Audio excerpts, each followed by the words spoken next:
Welcome back to Grammar Fundamentals for the PSAT.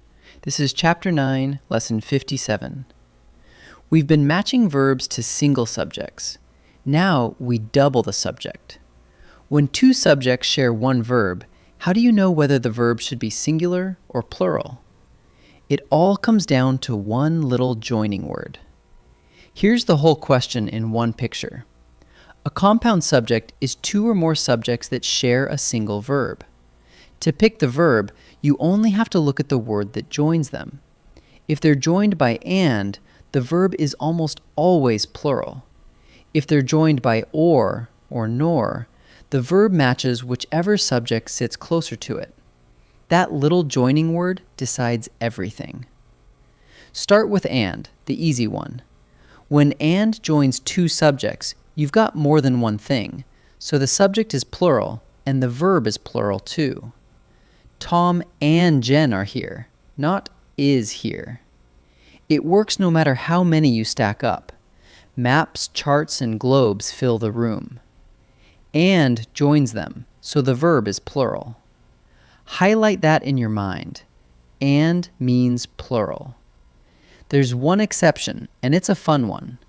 Sometimes and joins two words that name a single thing or a single person. Macaroni and cheese is my favorite. That's one dish, not two foods, so the verb stays singular. Same with a person. Our star pitcher and team captain is Dana, one person wearing two hats. When the two parts add up to one unit, treat the subject as singular. Now or and nor, including either or and neither nor. Here, the verb ignores the far subject and agrees only with the nearest one, the subject sitting right next to it. Neither the cats nor the dog is loud. Cats is plural, but the dog is what's closest to the verb, and the dog is singular, so we say is. Flip the order, and it flips the verb. Neither the dog nor the cats are loud. The verb agrees with the closer one. So here's your quick check. First, find the joining word. If it's and, use a plural verb, unless the two parts name one single thing. If it's or nor, look at the subject closest to the verb and match that one. The simple moves. And means plural, or and nor mean match the closer one. Find the joining word, and the verb takes care of itself. Let's try a few. In this first set, find the joining word, then choose the verb that agrees with the compound subject. Remember, and is almost always plural, and or and nor match the nearer subject. Pause and try each one before I answer. Tall grasses and scattered trees blank on the savannah. The joining word is and, so the subject is plural. Grasses and trees, more than one thing.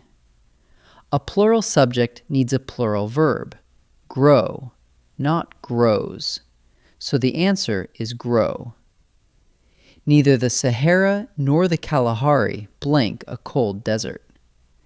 The joining word is nor, so we match the nearest subject. The closest one to the verb is the Kalahari, and that's singular. So the verb is singular too, is. So the answer is. Either the desert or the rainforest blank very hot. The joining word is or, so we match the nearest subject. The one closest to the verb is the rainforest, and that's singular. So the verb is singular, is. So the answer is. 3 more. Same plan. Find the joining word, then decide. And means plural, unless the parts name one thing. Or and nor mean match the closer subject. Pause and try each one. Masks and statues blank common forms of African art. The joining word is and, so the subject is plural. Masks and statues. two things.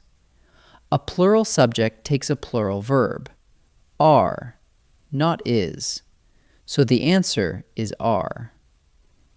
Either the lion or the elephants blank guard. The joining word is or, so we match the nearest subject. This time, the closest one is the elephants, and that's plural. So the verb is plural, stand. So the answer is stand. Macaroni and cheese blank on the menu today. There's an and here, but watch out, this is the exception. Macaroni and cheese names one single dish, not two separate foods. One unit means a singular verb, is, so the answer is. Let's wrap up. When two subjects are joined by and, they make a plural subject and take a plural verb, with one exception. If the parts name a single thing or person, the verb stays singular. When subjects are joined by or nor, including either, or, and neither, nor, the verb agrees with whichever subject is closer to it. So the whole rule is short. And means plural, or and nor mean match the closer one. Find the joining word first, and the verb follows. Great work!